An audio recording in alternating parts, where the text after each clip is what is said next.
بسم الله الرحمن الرحيم الحمد لله رب العالمين بارئ الخلائق أجمعين باعث الأنبياء والمرسلين ثم الصلاة والسلام على سيدنا ونبينا وحبيب قلوبنا وطبيب نفوسنا وشفيع ذنوبنا أبي القاسم المصطفى محمد اللهم صل على محمد وعلى أهل بيته الطيبين الطاهرين المعصومين المكرمين المنتجبين لا سيما بقية الله في الأراضين روحي وأرواح العالمين لتراب مقدمه الفداء ولعنة الله على أعدائهم أجمعين إلى قيام يوم الدين. For the hastening and the return of our Imam, please recite the salawat.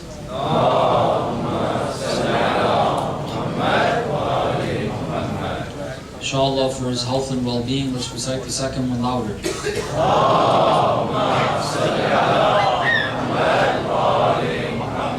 Inshallah, each and every one of us becomes a true and close companion. That Imam, let's recite the third one even louder.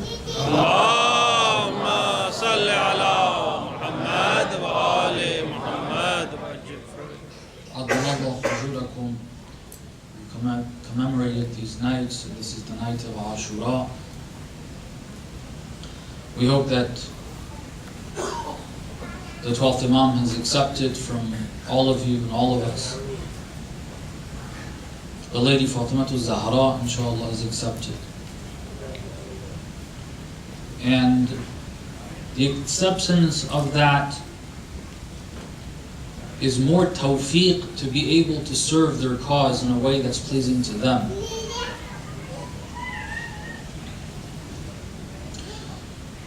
The acceptance of an amal, of an action,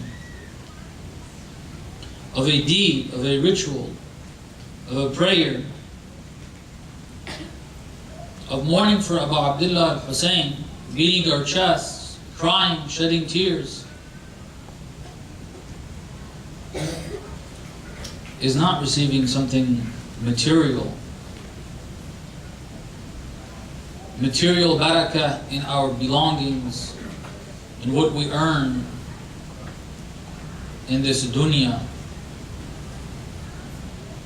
And then when we receive that, we consider that a response to a good deed done, and we think that's good, which that is given.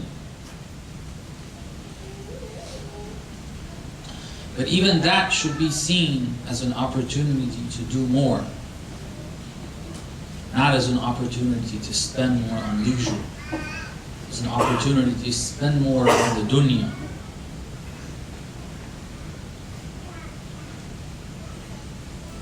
Recite the salawat, please.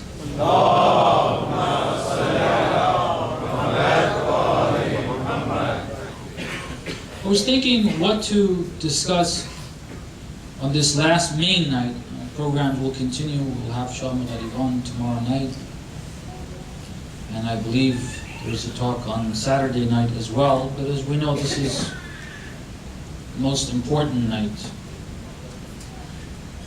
And more of us have gathered here, all of us more attentive.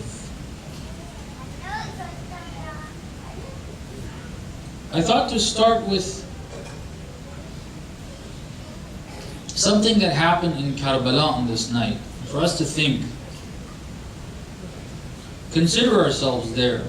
This is the night that Imam al-Hussein gathered his companions in the tent. And he told them what's awaiting them next day.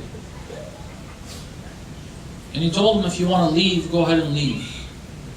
Don't let anything keep you here except your understanding that this is for Allah and you actually want to do this.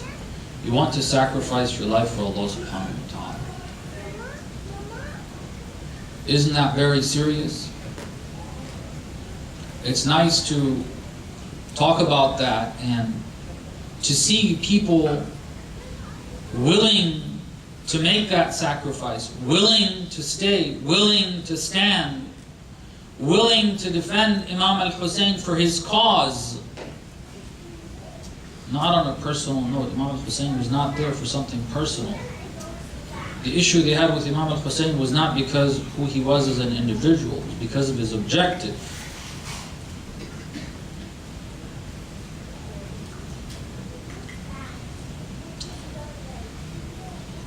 And it's easy to look back at that and curse those who got up and left, if any, or those who left before them, abandoned Imam al-Hussein, those who didn't join, who knew, who invited, or those who sent letters in hope that Imam al-Hussein will come and he will start ruling, and if he does, we want to be close to him, and so we write letters to him, but then when we see the tides are changing,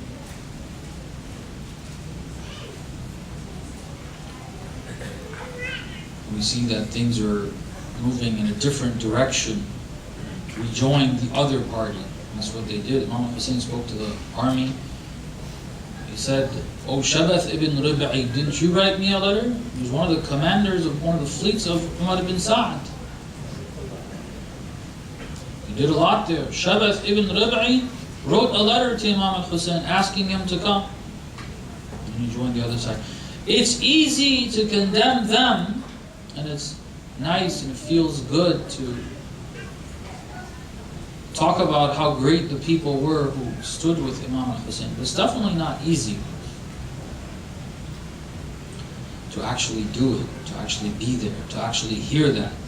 Not just hear that, we a lot of times hear the part about Imam al-Hussein. We don't try to envision and try to see, try to imagine and picture in our minds what the opposition felt like. And actually, if you want to picture it right, the opposition they felt there is like the type of opposition you feel here. We can't, you start talking about certain things, everybody here gets up and leave. To leave. You talk about the actual movement of Imam al-Hussein in today's context, which is the movement of Imam al-Hujjah. That's what we're trying to get us to think of. If you actually think what that is and talk about that, and many community members that would even take blades to make themselves bleed for Imam al-Hussein will tell you, Malana, please, we want to be able to do this every year. Do what every year? Have a blood party every year? Have fun shedding tears every year? Because you feel good? Because it's a tradition?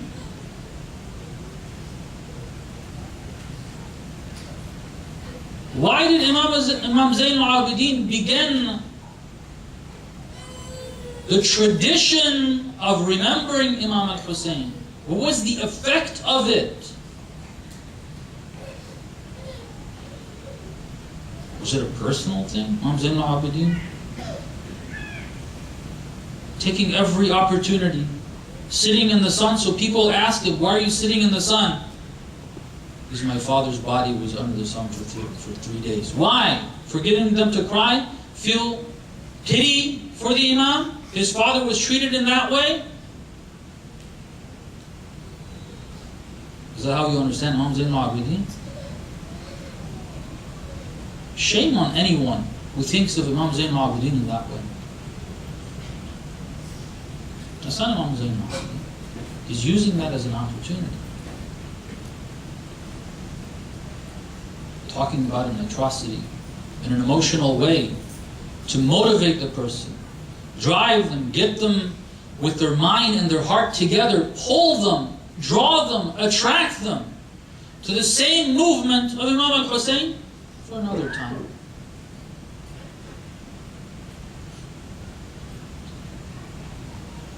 Why is it that the Abbasids at the time of the last few Imams gave the Zuwar of Imam al-Hussein trouble? It was the Umayyads that killed Imam al-Hussein. Why do the Abbasids have a problem with the Zuwar of Imam Hussein? Because ziyarah of Imam al-Hussein is dangerous for the Abbasids. This is the movement of Imam Hussein being alive.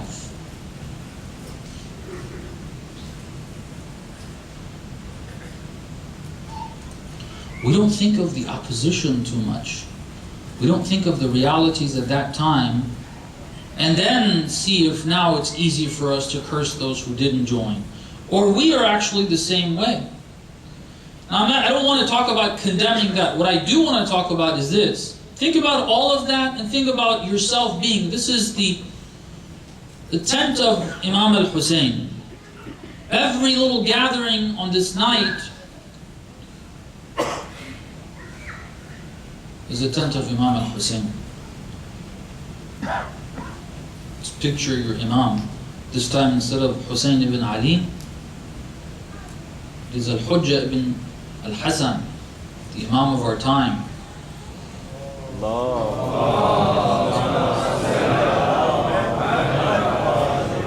Speaking to you, telling you, there is a movement.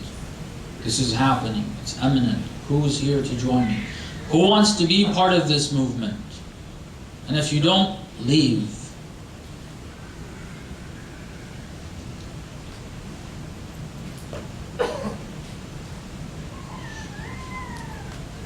Think of it in that way.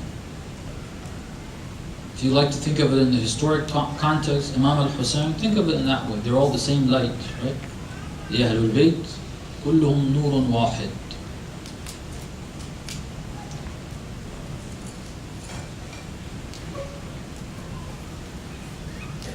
But the dynamics are different. The battle is different. But the consequences can be very similar.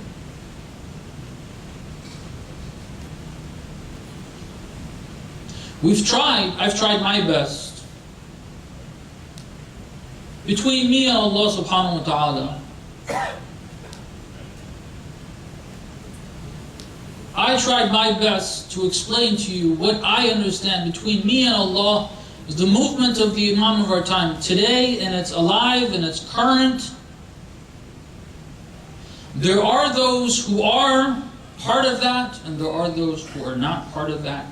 Some negligent, and some have decided to distance themselves, although they wear black on these days. And they beat their chests. And they do all of that. But they have turned their backs on the Imam of our time. God forbid, some have even joined the army of the Yazid of the time.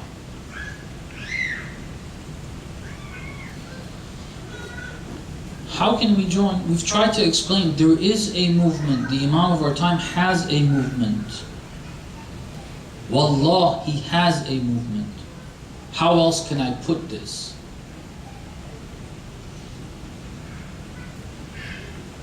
If you know there is a movement, the Imam has a movement, then it's real that there is a tent and you are being called. We have one of the two options, the same as the companions of Imam al-Hussein on the night of Ashura.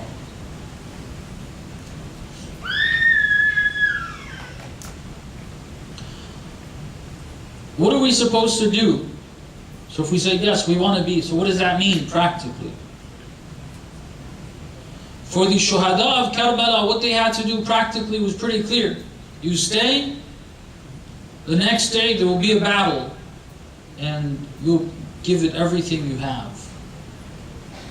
All the talent, all the strength, all the energy. Not allow Hussein and his children to go first. That's what you have to do there. That's pretty clear. So if we tell Imam al-Hujjah, Ajjalallah ta'ala farajahu al-Sharif, labbaik.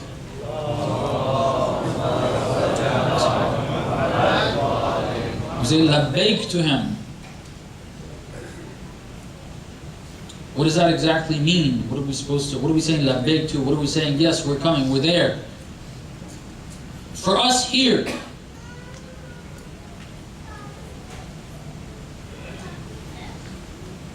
It means a few things. You try to think about it yourself.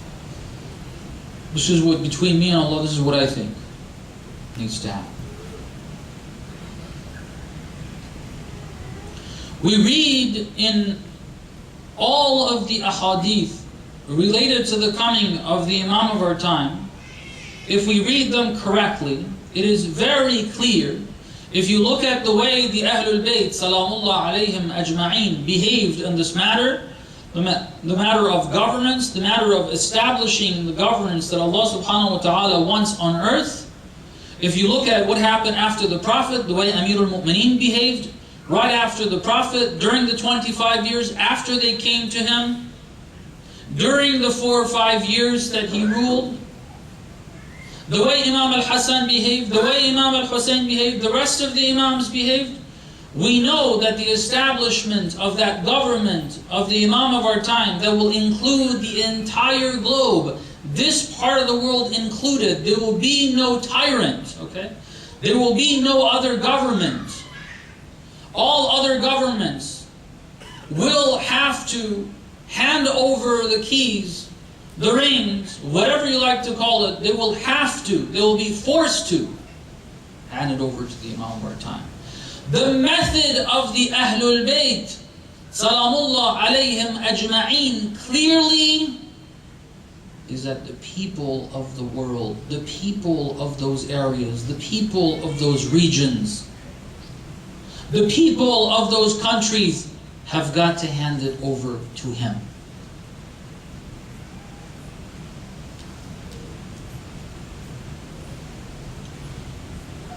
The Ahlul Bayt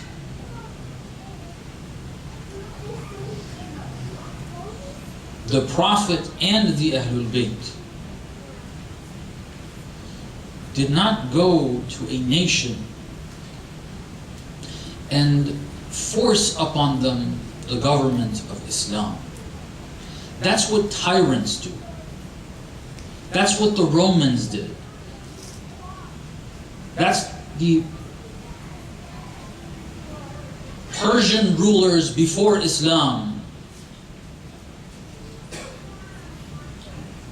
That's the rulers that called themselves Khulafa of Islam, but they were actually tyrants. They were muluk. They were emperors. That's what they did. It's not what the Prophet did. It's not what the Ahlul Bayt did. Because Islamic government is a blessing from Allah subhanahu wa ta'ala. You don't want it, you're going to be deprived of it. That's why the world has been deprived of it for so long. You think Amir al-Mu'mineen couldn't? The Prophet couldn't? Allah couldn't? Look at the verses of the Quran. So many times God says, if we wanted, all of you would have believed. You need to want. If you don't want, then it's not going to work.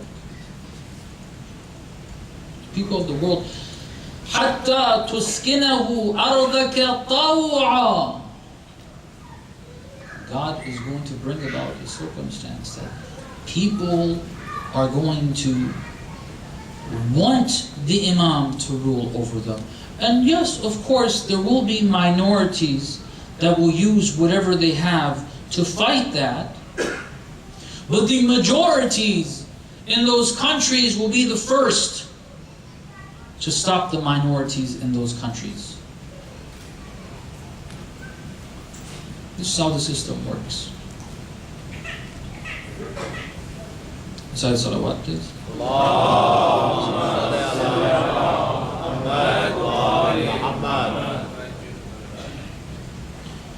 So obviously what that means is, if you're here in the United States of America, you want to work for the coming of the Imam of our time, the movement of the Imam, which is already in place.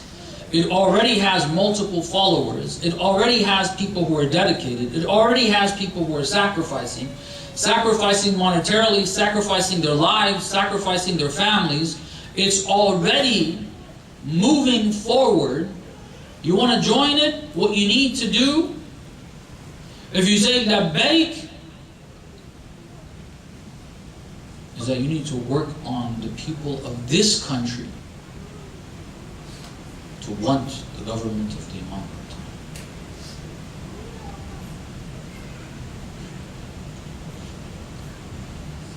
That's what you need to work. Shedding tears for Imam al-Hussein was to gather that type of support. The programs for Imam al-Hussein that the Ahlul Bayt ran were to gather that type of support.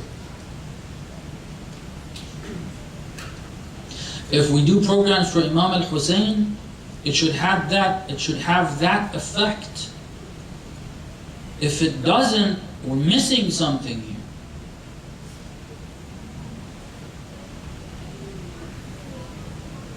If the speeches don't have that effect, we're missing something here. If the poetry is in a language that cannot be understood, we're missing something here. Why aren't we looking and working on English poetry in the US? If we feel good with our original languages, okay, you do this program for feeling good? Okay. Fine, but that's not a program for Imam al-Hussein. I thought you were doing it for him, not for yourself.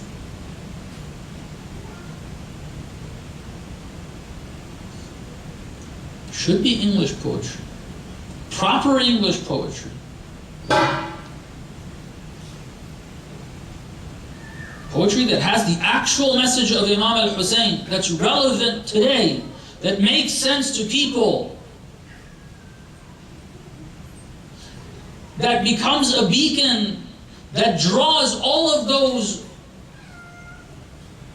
who are seeing the problems, who don't know what the solution is, but see clearly problems.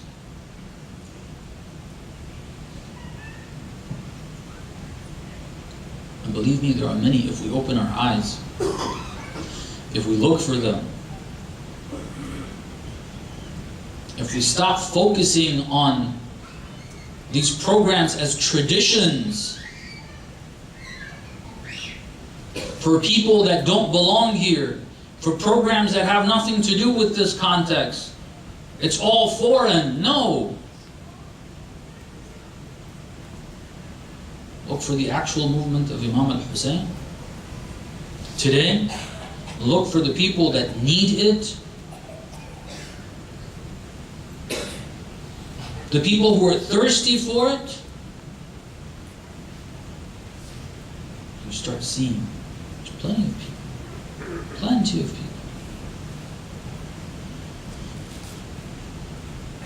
Recite salawat, please. Allahumma salli ala Muhammad wa ali Muhammad. You've got to bring Islam, the Islam of the Prophet, the Islam of the Quran, the Sunnah of the Prophet, which is the only solution to all the problems that humanity is facing. And believe me, there's plenty. All of humanity is bleeding today.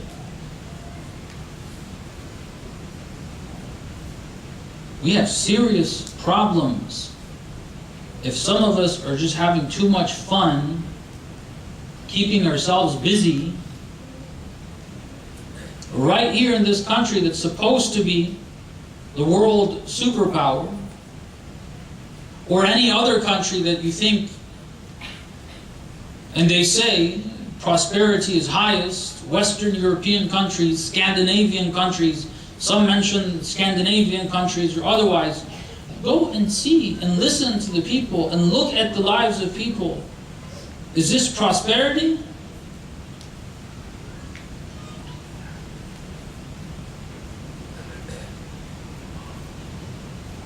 All of humanity is bleeding. And they're actually thirsty. They are. Those who understand it, they're looking for something, they're looking. And those who aren't looking, they haven't realized. And there will come a time that they will realize. We need answers. The only solution for all these problems is the Quran and the Sunnah of the Prophet. The only solution. And people need to hear it. They need to understand it. You want to know what you need to do? Bismillah, this is what you need to do.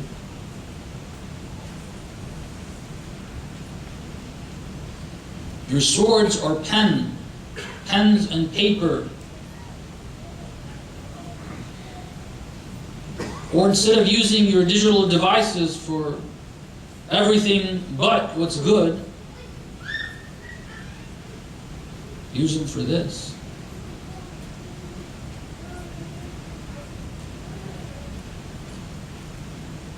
Try to get the word of the Ahlul out.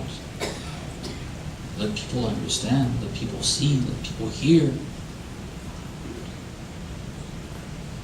Some of the ulama have said, if on the day of judgment, inshallah, if we're on the right side on the day of judgment, if our neighbors tell God, I complain about my neighbor because he knew the solutions, he didn't tell me, what are we going to answer? What answer do we have?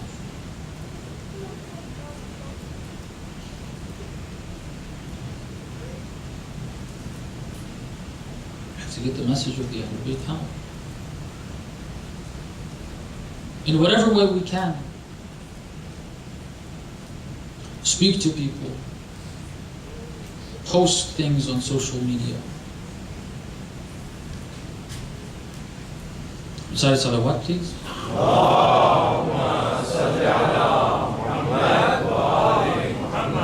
And the prerequisite for that is for us to know. That's the sadder part. All this effort for Muharram, 10 days, come, beat our chest. How much do we know?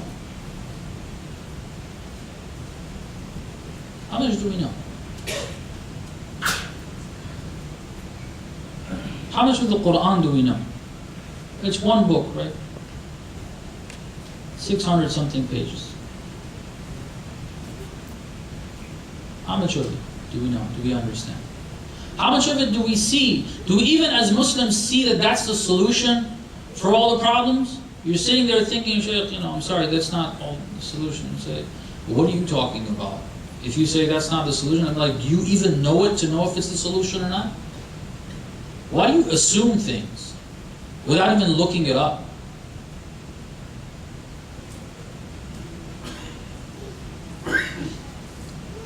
We have Islam before us. We don't even use it for ourselves. We don't use it to solve our family problems. Our families are suffering. We have marital issues. We have divorce rates that are high. We don't know how to do this. And we go to every source but the Quran, but the Sunnah of the Prophet. And when we're given what the Quran says, what the Sunnah of the Prophet says, we reject it. I've been through it. And I'm sure if right now I change the subject and I start telling you what Islamic instructions on some of these are, like, sorry, that doesn't work in this day and age. Really? You call yourself Muslim? Doesn't work in this day and age? That's kufr. Make it work in this day and age. Change your perspective. Change the part of your thinking, the part of your mind that thinks you have to live in a way that this doesn't work. No, live in a way that this does work. You change your way of living. You change your thinking. We don't think that Islam is a solution. We think Islam is backwards. We think these people have prosperity. We left Muslim lands. Look at Muslim lands. Look at what's going on. Yeah, the United Arab Emirates is prosperous. Why? Because they gave everything they had directly to the British. Please come and build everything and take care of our lives. That's prosperity. Every other country is suffering. Every other country is that lie that's been sold to us for so many decades. It's not the truth. Which of these countries, except for the Islamic Republic and whoever has joined and is joining, which one is even trying to implement Islamic rulings?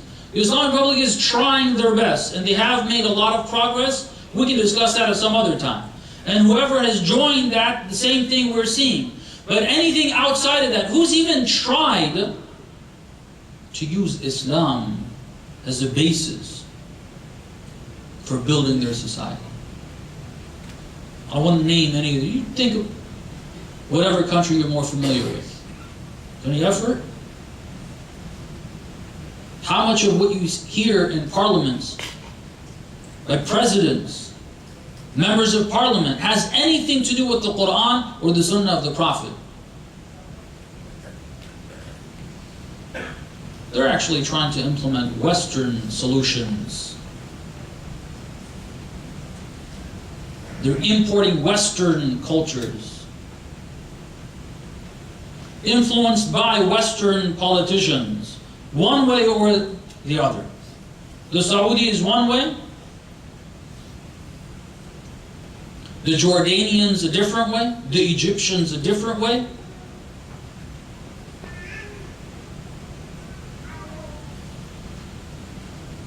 The Pakistani government a different way.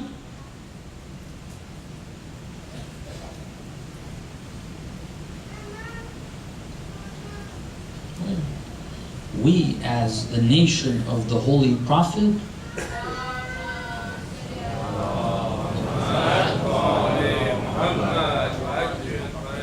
don't seem to actually believe that solutions are in Quran and Hadith, Quran and the Sunnah of the Prophet.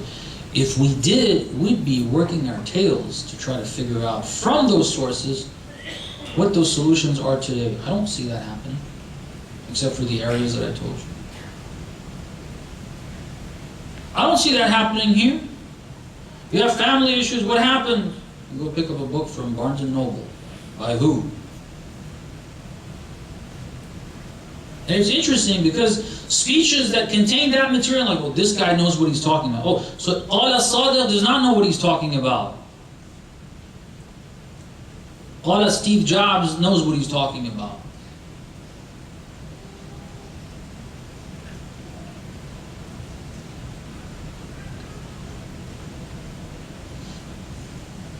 Unfortunately, scholars, Muslim scholars, are going to Western academia to learn Islam. And then you look at their words, are you a mujtahid? I thought you were a mujtahid. Some of them. Only one of them I know, actually. A graduate of Qom, a mujtahid, supposedly. And you look at his work, you're a mujtahid from Qom? Sayyid?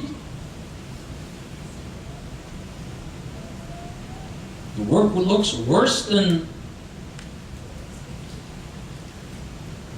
Zionist scholars of Near Eastern studies.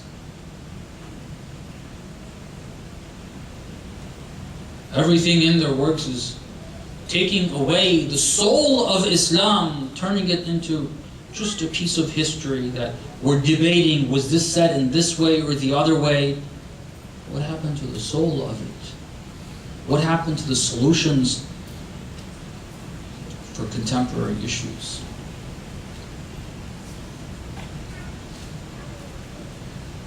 We don't see that. We need to study Islam. We've talked about the Quran, tried to mention a few verses here and there every night, and emphasize, look, you read the Quran.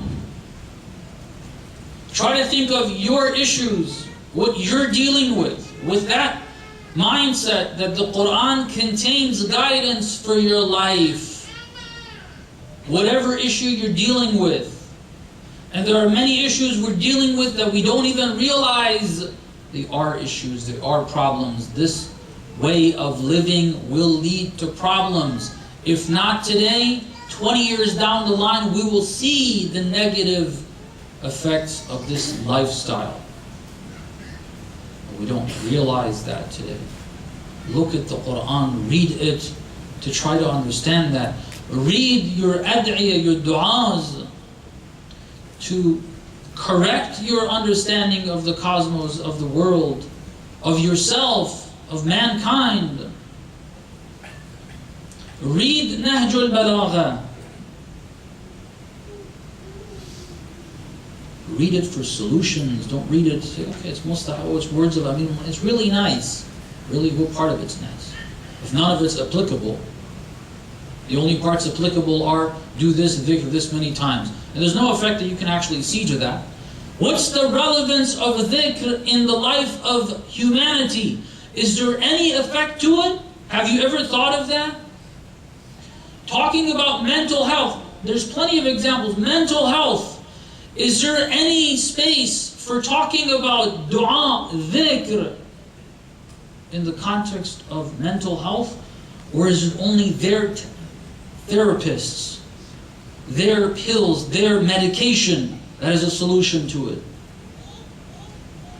What's the cause of all these mental health issues? Did we ever think maybe the Quran and the Sunnah of the Prophet have addressed these issues? If you adjust your lifestyle to that of the Quran and the Sunnah, you won't even have these problems to have to deal with?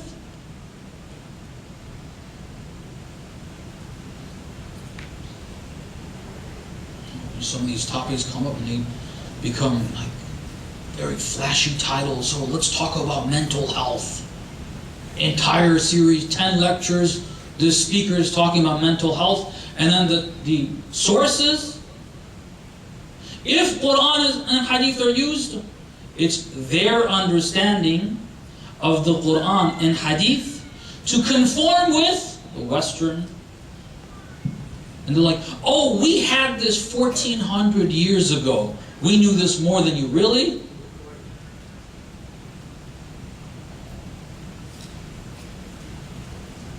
Is that what's good about being Muslim? After they discovered, oh, we knew this first. You didn't know that. If you did, you wouldn't come after them and say, well, it says it here. It's just a pat on the back to say, we believe in these guys? So irrelevant.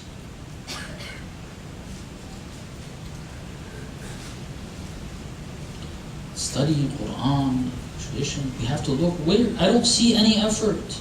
I really don't see. Somebody gets hyped up about Islam, like, oh, Sheikh, can we have tafsir classes? What are you trying to get out of tafsir? Just interested in studying that? And then you put 2 sessions, the second session, nobody's coming. First session, 50 people sign up. Second session, nobody's there. And plenty of things, well, you know, the class had this issue. If you're thirsty, you're looking for, even if I'm the worst presenter. So let's go and see what this guy, how much we can get from this guy. Let's see how much we can get from that guy. Let's see if we can get anyone to translate some of that material. Is there any effort? I don't know. I don't see it. I don't see it. Very comfortable here. Living our lives the way we are. And inshallah, we ask Allah subhanahu wa ta'ala by the right of the Imam of our time that he helps us, he wakes us up. I hope Imam al-Hussein wakes us up tonight. We actually start taking this seriously. We understand that the Imam of our time currently has soldiers.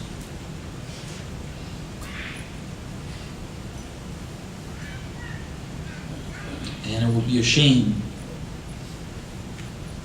if we're deprived of that. And later on, in this world and the hereafter, because the coming is soon, much sooner than we all think.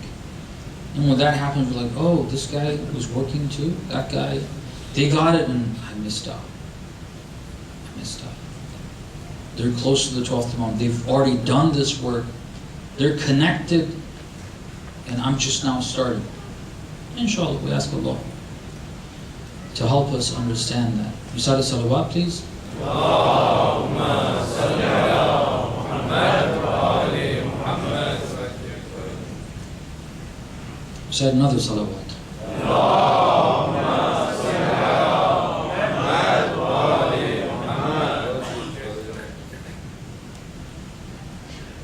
The last thing on that is, know that the same way that those who joined Imam al-Hussein had to be ready for Shahada the next day. If you join this, you have to be ready for that. Because they're not going to welcome you.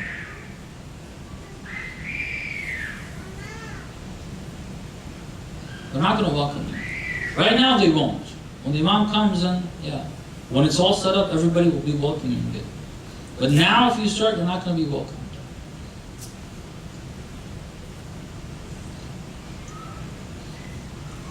If you say the things that the Imam of our time wants, if you spread that type of message, they're not going to like it.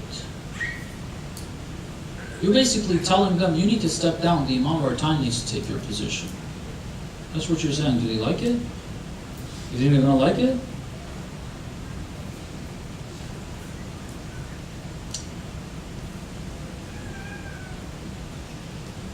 They're not going to like it. And they'll use our own people to stop us. They'll use our own people to pull down lectures from the internet. They'll use our own people to pressure us and say, this is not what you're supposed to say. This is not what Imam al-Hussein wants. What Imam al-Hussein wants is all these black flags and setting up this majlis, and if they're going to shut it down, then let's not do this. Don't say this. You think when Imam al-Hussein started in that mission, after it was over, Imam Zain al-Abidin had a majlis? They told him, oh, we're sorry, now you can have this city, set up your Husayniyah, call it a Husayniyah. It was because of Karbala that Imam Zain al-Abidin had to put his message in the form of dua.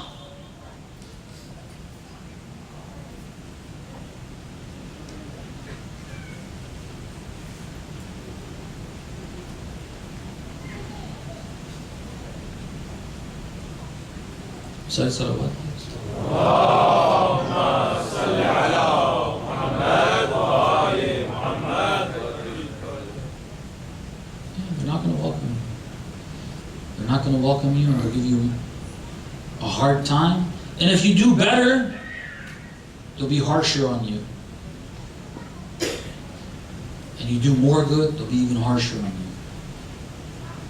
And if you really please the Imam of our time, you can become of the mustashhadeen bayna yadak. They'll take your life for it.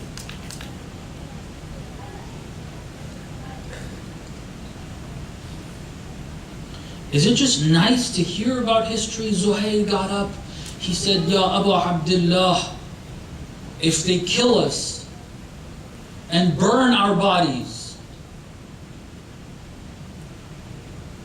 and throw our ashes in the air, bring us back to life, again kill us 70 times or 1,000 times or as many times as he mentioned, we will not leave you. Is it nice to hear that? Or do you like to be like that?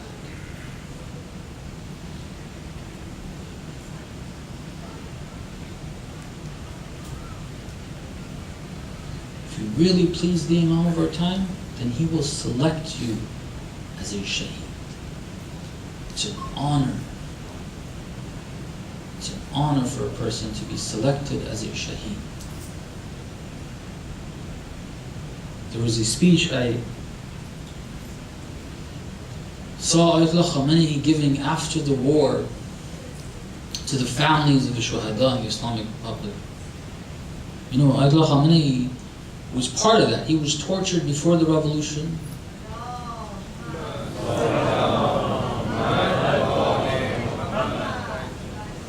Because of his activities. He was banned from the minbar for years.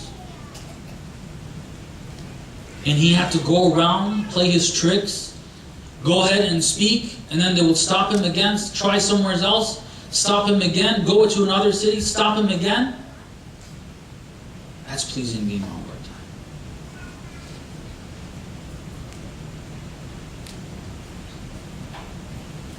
And yet, when he was, after the revolution, they started the assassinations. One of the first, we talk about Shahid Beheshti being assassinated and martyred with his companions. The president and the prime minister, if you months after that were assassinated. But the first on the list of assassinations was Ayatollah Khamenei. But Allah subhanahu wa ta'ala didn't want him to die. He's injured. And God knows what he goes through. We don't know. He never mentions it. With all of that, he was in the forefronts in the war until Imam Khomeini told him it's haram for you to go to the battlefronts anymore. You've got to stay back. He said, because of your hukm, I'll stay back.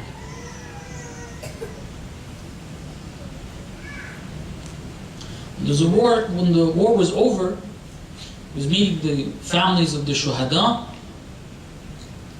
And of course, in other sessions, he said this as well.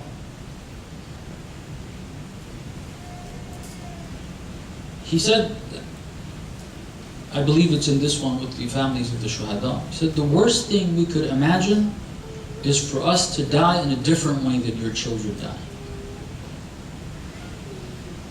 Worst thing that we could imagine. It's painful to think that the opportunity for shahada is over. That's learning from Amir al-Mu'mineen. He said this, right? So the worst thing is to die in bed, a natural death. If you do something that pleases the Imam of our time, and when it pleases the Imam of our time the most, it makes them most angry. The enemies of Islam. The Quran says this. وَمَثَلُهُمْ فِي الْإِنْجِيلِ كَزَرْعٍ أَخْرَجَ شَطْأَهُ فَاسْتَغْلَظَ, if I got the wording right, فَآزَرَهُ فَاسْتَغْلَظَ فَاسْتَوَى عَلَى سُوقِهِ يُعْجِبُ الزُّرَّاعِ لِيَغِيظَ بِهِمُ الْكُفَّارِ. لِيَغِيظَ بِهِمُ الْكُفَّارِ.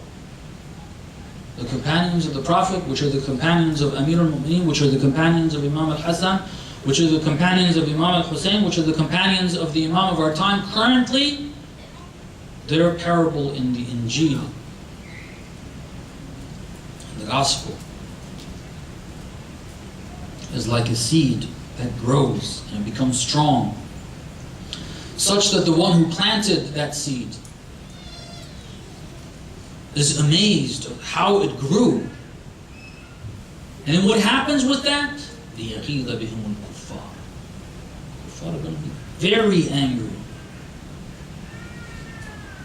fuming. They do whatever they can. Put a smile on the Imam of our time, his face. It means they'll hate your guts. And they'll do everything they can to get rid of you. Be ready for that.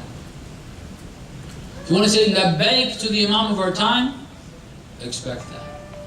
If you're not ready for it, you're going to be like the ones who joined Imam al-Hussein when he spoke to them in Mecca, and then on the way to Kufa, like, well, I think I got a family to take care of, or I got this, or I got that. Be ready for it. And inshallah, we ask Imam al-Hussein to give us that readiness. I don't know if you, hopefully some of us at least read Du'a al-Ahd. Read it. Read Du'a al-Ahd. There's a couple of variations of it. Both variations have this in it. وَجْعَلْنِي مِنَ الْمُسْتَشْهَدِينَ بَيْنَ يَدَيْهِ. You ask Allah subhanahu wa ta'ala to make you of the shuhada before Him. I'm able to give my life like that shaheed in that they showed him. They thought that they will record that and create fear in the hearts of the believers. The way he stood, Shaheed Hujaji, and the expression on his face when they took him in the last moments. Pride you could see, and you could see in his eyes he's seeing something else.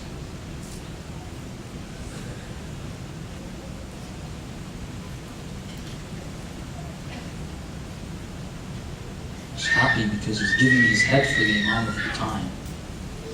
Right before him. And he's seeing him, we're not seeing him. You ready for that? Inshallah. We ask Abu Abdullah al-Hussein, we ask Imam al-Hujjah, we ask the Lady Fatima al-Zahra. Do a lot of tawassul to the Lady Fatima al-Zahra, sallallahu alayhi. A lot of tawassul. We're very far from where she was. She sacrificed herself. Why is it all the Imams have to sacrifice themselves? They do everything and they know it's coming. Right? They did things that they knew that was coming. They do that, we don't do that. And we call ourselves Shia of the Ahlul Bayt. We're living our lives, no danger at all. The moment they ask us a couple questions in the airport, we're like, oh brothers, I can't get involved with this. They're asking me questions. Should be like, thank God, let's do more. What do I need to do to get them to do more of that?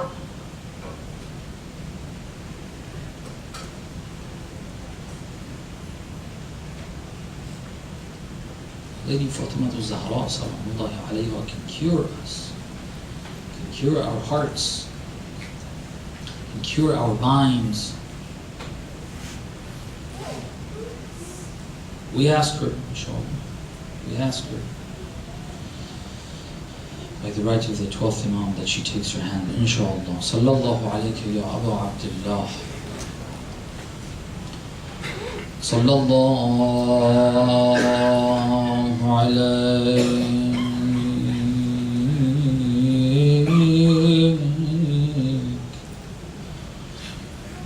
ya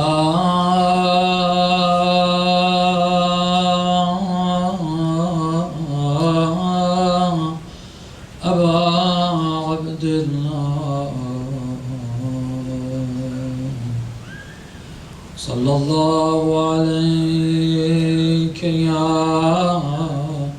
Mazlum.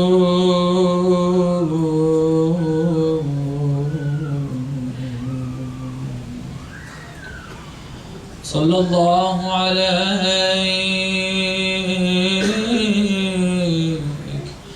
ayyuha ash-shaheed بكربلاء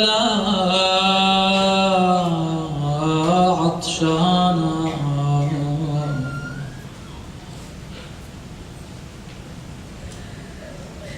روحي فداك يا مولاي يا أبا عبد الله.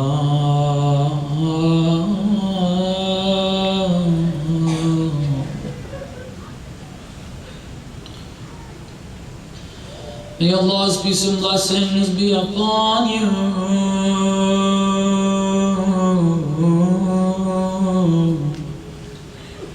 My beloved Imam al-Hussein,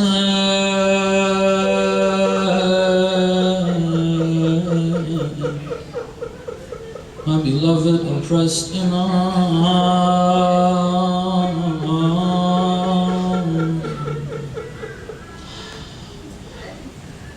the Imam that was slaughtered by the shores of the Euphrates,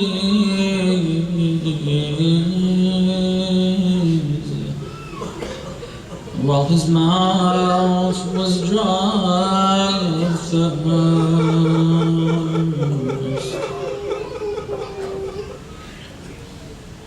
I wish I was there with you.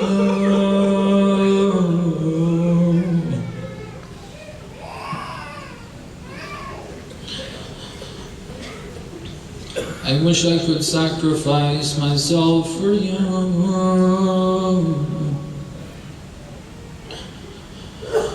I wish I was the one who stood before you in prayer,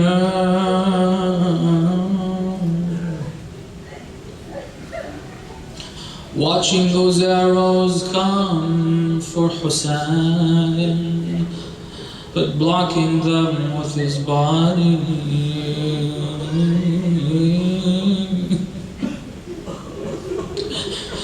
I wish I could also, when I fall, turn back to you and say, أفرضيت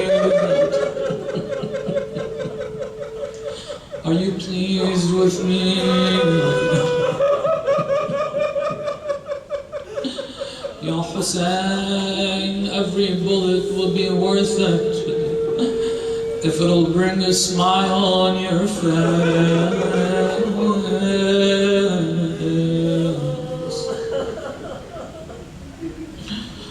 روحي فداك.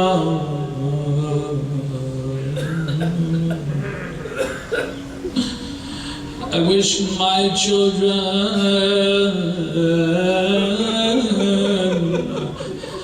would be sacrificed so your children wouldn't.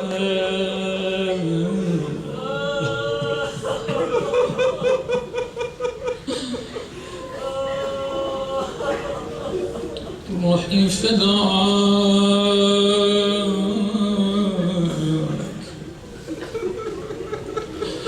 I wish my children would suffer from thirst so your children wouldn't.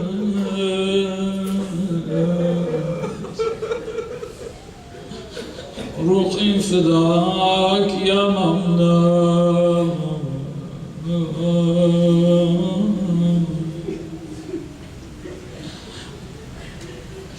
The last time the Imam came to say farewell to his family, try to picture the scene. No one is there except for Imam Zainab al-Abidin in pain, his talent. Only Hussein is standing.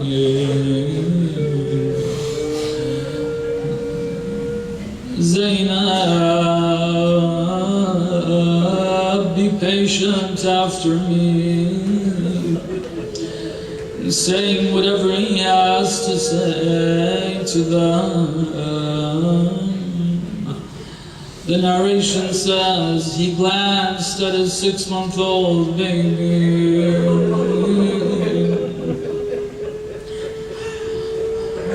I don't know if he intentionally did so or not, but it says, the description, the hadith is, he saw that the baby was يتلظى عطشا. The child kept wanting his mother's milk out of thirst. Probably his eyes closed, no energy to move about. I don't know how he did that. Hussein realizes if this child doesn't receive water, he will die anyway.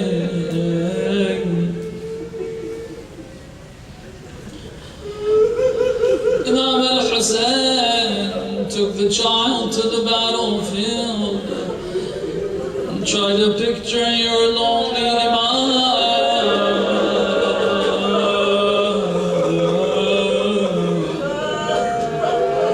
raising a child above his head.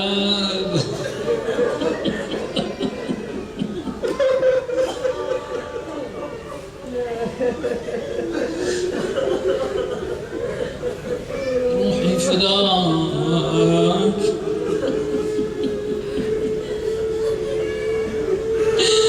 30,000 people around,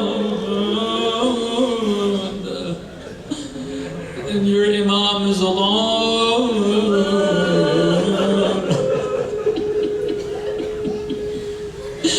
Now he's bringing his baby, asking them for water, the same ones who blocked water from him. Think of what would have caused that.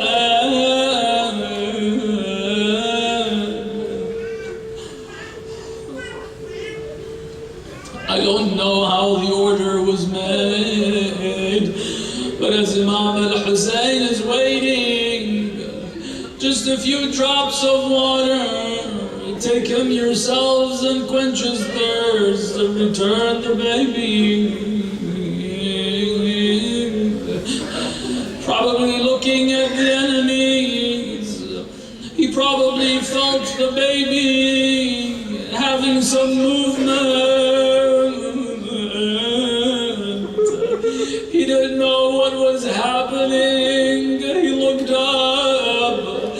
I don't know what state he saw Ali in al-Asghar. The arrow having pierced his throat. Curse you, Harmala.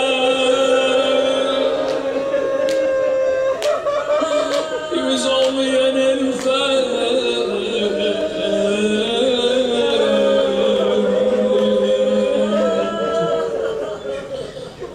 روحي فداك يا مولاي. Now where does Hussein go with this baby? He can't go back to the Khiyam. What if the women see this? What if his mother sees this? روحي فداك.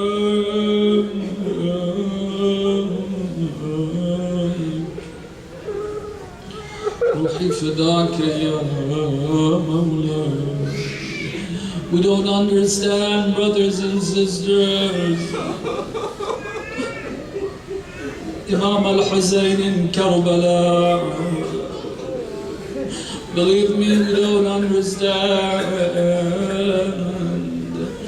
It wasn't like the enemy was just standing there to do this. They would mock the Imam. They were laughing at the Imam.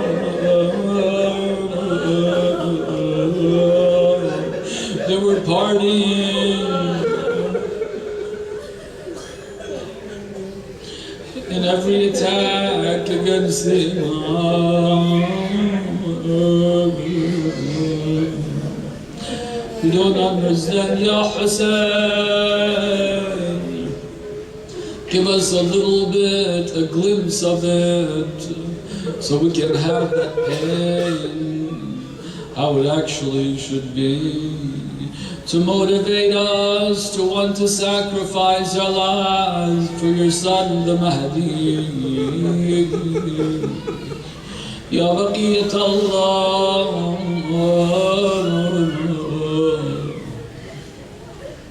We plead to you, we ask you forgiveness on this night.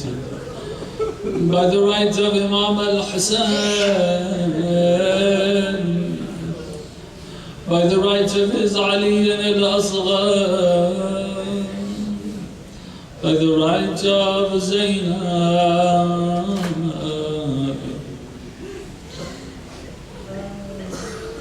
that you forgive me.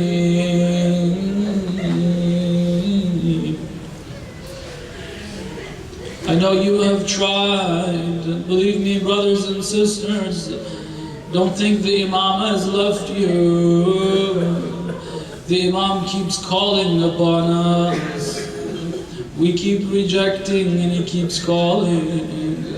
Have you heard the story of Zuhair? The Imam kept trying. If there's any goodness in you, the same way that Hussein saved Zuhair, inshallah the Imam of our time will take you for himself. Ya Hujjat Allah, Ya Baqiyat Allah, by the right of your mother, don't give up on me. There's still love for Hussein and me. I know I desire the world as well. I desire the dunya as well. I spend most of my time for the dunya, but I love Hussein. I cry for Hussein. You purify me. You take my hand.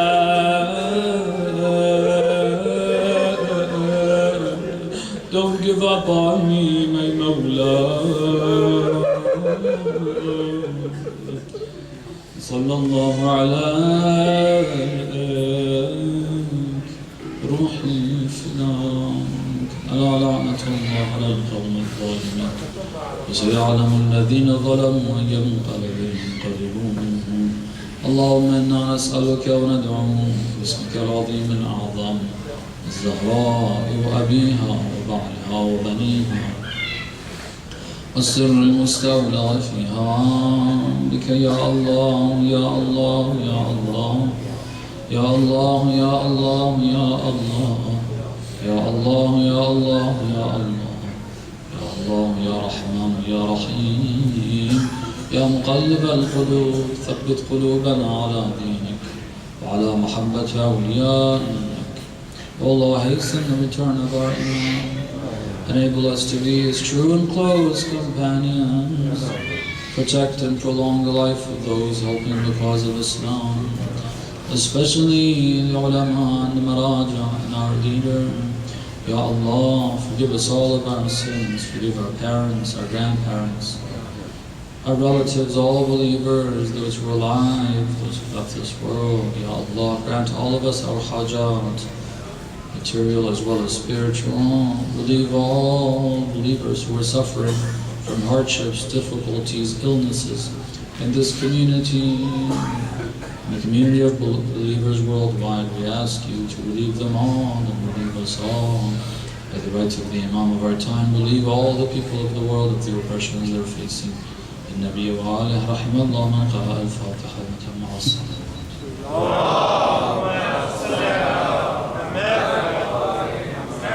Y'all say, y'all say, y'all say, y'all say, y'all say, y'all say, y'all say.